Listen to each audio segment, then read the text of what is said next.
మొట్టమొదటిసారిగా government hospital సందర్శించి ఇక్కడ మనం ఏమేమి చేయగలం, ప్రజలకు ఎలాంటి వైద్యం అందుతుంది, మెడిసిన్స్ పూర్తిగా ఇవ్వగలుగుతున్నాం లేదనే దాని గురించి హాస్పిటల్కి రావడం జరిగింది. నేను వచ్చిన దానికంటే ఎక్కువ నాకు సాటిస్ఫాక్షన్గా ఉంది. ఎందుకంటే బయట కార్పొరేట్ హాస్పిటల్లో కూడా చేయనటువంటి టెస్టులని మనం భారత ప్రభుత్వం నరేంద్ర మోడీ గారి యొక్క సహకారంతో భారతదేశం అంతా కూడా ఈరోజు కరోనా వచ్చిన తర్వాత అవేర్నెస్ ప్రోగ్రామ్ అవనండి, లేకపోతే ముందుగా మనకి మనిషికి ఏ జబ్బు వచ్చింది తెలుసుకుంటే దాన్ని కంట్రోల్ చేయొచ్చు అనే ఆలోచనతో మరి అన్ని మెకనైజ్డ్గా అన్ని రకాలుగా మనం ఎక్విప్మెంట్ని మనం సమకూర్చుకోగలిగాం. భారత ప్రభుత్వం 60% నిధులు సమకూర్చగా, స్టేట్ గవర్నమెంట్ 40% సమకూర్చగా, ఈ 100%తో దాన్ని గడిచిన 2 సంవత్సరాలు ఎక్విప్మెంట్ అంతా కూడా మనం సమకూర్చుకోగలిగాం. ఇవాళ 90 టెస్టులని మనం ఒకేసారి మనం ఒకసారి బ్లడ్ ఇస్తే 90 టెస్టులు ఒకటే దాని మీదకి వచ్చే విధంగా భారత ప్రభుత్వం మనకి సౌకర్యాన్ని ఏర్పాటు చేసినందుకు ముందుగా నరేంద్ర మోడీ గారికి తాడేపల్లి తరఫున నేను ధన్యవాదాలు తెలియజేస్తున్నాను. ఎందుకంటే ఇవి 16 చోట్ల ఈ గ్రాంట్ అయినాయి. ఇటువంటి టెస్టులు చేయడం 13 జిల్లాల్లో అప్పుడున్న పరిస్థితి ప్రకారం 16 చోట్ల అయితే 4 చోట్ల ఆల్రెడీ గ్రౌండ్ అయ్యి వర్కింగ్ కండిషన్ తీసుకొచ్చారు. దానికి ఇక్కడ కూడా టెక్నికల్గా 9 మంది ఉంటే 2 మాత్రమే పనిచేస్తూ ఉన్నారు. ఆ 9 మంది టెక్నీషియన్స్ కూడా మనం ఏర్పాటు చేసుకుంటే మనం కొన్న మెకనైజ్డ్ మెకానిజం ఏదైతే ఉందో దానికి న్యాయం చేసినట్టు తప్ప కొన్ని వదిలేస్తే మనకి చాలా ఇబ్బంది పడుతుంది. ఇక్కడ మన వెంటిలేషన్ ఉంది, వాడుకోవచ్చు, ఈసీజీ ఉంది. హార్ట్ అటాక్ వస్తే ఇమీడియట్గా మనకి దానికి ఏంటంటే ఇక్కడ పేషెంట్ కండిషన్ని మరి బయటికి పైకి తెలియజేసి ఆన్లైన్లో మరి వాళ్ళు చెప్పిన దాని ప్రకారం మరి ఏదైతే పేషెంట్కి ట్రీట్మెంట్ ఇచ్చే విధంగా ప్రజలకు సహాయపడే విధంగా గవర్నమెంట్ హాస్పిటల్ని తీసుకెళ్ళడం అనేది చాలా అరుదైన విషయం. ఇది కేతల బౌట్ లేదు తప్ప హార్ట్ అటాక్ వచ్చిన వెంటనే మనం ప్రాణం కాపాడడానికి ఒక అవకాశం తాడేపల్లి హాస్పిటల్లో ఉందని మన ఏరియా ప్రజలందరూ కూడా నేను తెలియజేస్తూ ఉన్నాను. మరి విజయ ల్యాబ్కో లేకపోతే లూసిడ్గో లేకపోతే ఇంకొక హాస్పిటల్కి వెళ్ళి చేయించుకోవాల్సిన అవసరం లేకుండా భారతదేశంలో అత్యున్నత పరిణామాలు ఉన్నటువంటి ఒక మంచి టెక్నాలజీని ఈ 4 సెంటర్లో ఇప్పుడు పనిచేస్తూ ఉన్నాయి. దాని ద్వారా ఒక నెలకి 22,000 మందిని ఇవాళ టెస్టులు చేస్తూ ఉన్నారు. ఇది ఒక సాధారణమైన విషయం కాదు. అంత మెకనైజ్డ్ డెవలప్మెంట్ ఉంది అనే విషయం చాలామందికి తెలియదు. హాస్పిటల్లో మీరు అందరూ కూడా గుర్తుపెట్టుకోండి. మీరు బయట ల్యాబులుగా వెళ్ళి స్తోమత ఉన్న వాళ్ళు వెళ్ళండి, కానీ నాకు డబ్బు లేదు కార్పొరేట్ హాస్పిటల్లో చేయించుకోవాలనుకున్న వాళ్ళు మాత్రం మన గవర్నమెంట్ కార్పొరేట్ హాస్పిటల్లో చేయించుకోవాల్సిందిగా నేను కోరుతా ఉన్నాను. అంటే దానికి ధీటుగా మనకి ఇక్కడ వైద్యం జరుగుతుందని తెలియజేయడానికి నేను సంతోషపడుతున్నాను.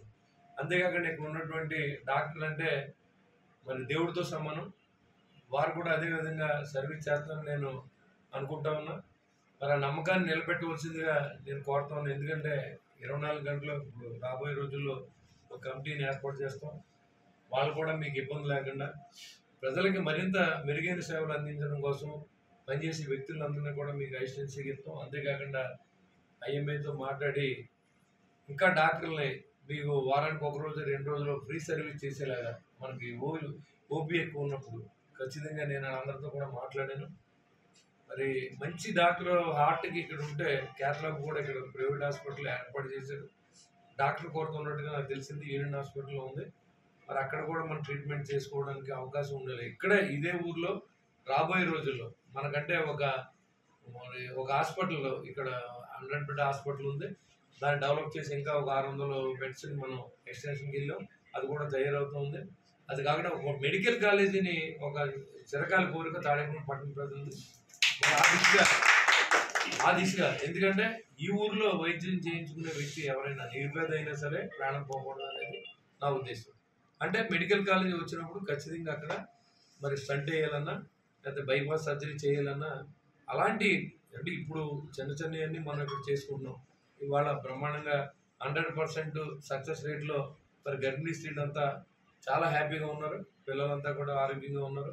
ఆ దిశగా వైద్యులంతా కూడా బాగానే దీన్ని నడుపుతూ ఉన్నారని నేను అభిప్రాయపడుతూ ఉన్నాను. రాబోయే రోజుల్లో కూడా మరి ఖచ్చితంగా ఎంతకైనా మెరుగైన సేవలు ఇవ్వమని నేను రిక్వెస్ట్ చేస్తాను.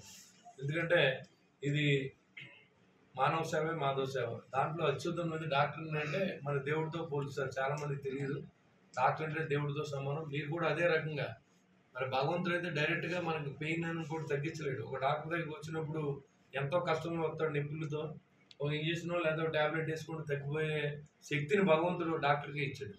కాబట్టి ఆ డాక్టర్లు అది భగవంతుడిలాగా ఏదైతే ప్రజలు అనుకుంటున్నారో అదే విధంగా మీరు ఫీల్ అయ్యి వీళ్ళ పేద ప్రజలని ఆదుకోవాల్సిందిగా నేను మిమ్మల్ని రిక్వెస్ట్ చేస్తాను. దానికోసం ముఖ్యమంత్రి గారిని కలిసి ఒక మెడికల్ కాలేజీని రిప్రజెంటేషన్ చేస్తాను. మాకు ఎప్పుడు అవకాశం ఉంటే అప్పుడు ఏమన్నారు. అదేవిధంగా కేంద్ర మంత్రిగా శ్రీనివాసవరం గారు రావడం, మన ఎంపీ గారు అయినా మరి అన్ని కేంద్రం నుంచి రావాల్సిన అవసరం ఉంది. కాబట్టి ఈ మెడికల్ కాలేజీని ఇక్కడ తెచ్చుకునే అవకాశాన్ని కోల్పోకుండా మనం ఖచ్చితంగా మెడికల్ కాలేజ్ తెచ్చుకుంటే దీని జతకి అది కూడా ఉంటే ఇక్కడ నుంచి తాడేపూడి ఏరియా నుంచి చుట్టుపక్కల 50 కిలోమీటర్స్ సరౌండింగ్స్ నుంచి ఎక్కడైనా మన ప్రాంతంలో తాడేపూడి హాస్పిటల్కి వెళ్ళాలి అనే విధంగా మనం ఇక్కడ సర్వీస్ చేసే విధంగా అవకాశాన్ని ఇవ్వాలని నేను భగవంతుడు కూడా కోరుకుంటూ ఉన్నా. రానున్న రోజుల్లో మరి ఇప్పుడు మెడికల్స్ అన్నీ కూడా ఇంకా అన్నీ ఫుల్గా ఉన్నాయి. పాము ఘాటుకి ఇంజెక్షన్స్ దాదాపు 250 వైల్స్ ఉన్నాయి. అదే కుక్క ఘాటు కూడా 250 పైన వైల్స్ ఉన్నాయి. మరి ఇవన్నీ కూడా ఎందుకంటే చాలామంది తెలీదు, ఇవి చాలా ప్రమాదకరమైన ఇవన్నీ. ఇమ్మీడియట్గా మనం హాస్పిటల్కి గింత్రాలు వెళ్లకుండా పాము ఘాటు గురైన ఎవరైనా సరే మీరు గవర్నమెంట్ హాస్పిటల్ సంప్రదించండి. వారు వెంటనే ఇంజెక్షన్ చేస్తారు. దాని నుంచి ప్రమాదం నుంచి బయటపడే అవకాశం ఉంది. కొంత టైం తర్వాత విషయం వెళ్ళిపోయిన తర్వాత వీళ్ళు కూడా ఏం చేయలేరు.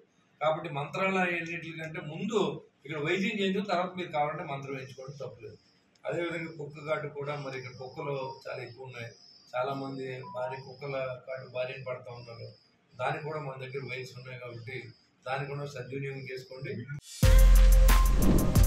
For more videos like this, subscribe Big TV channel.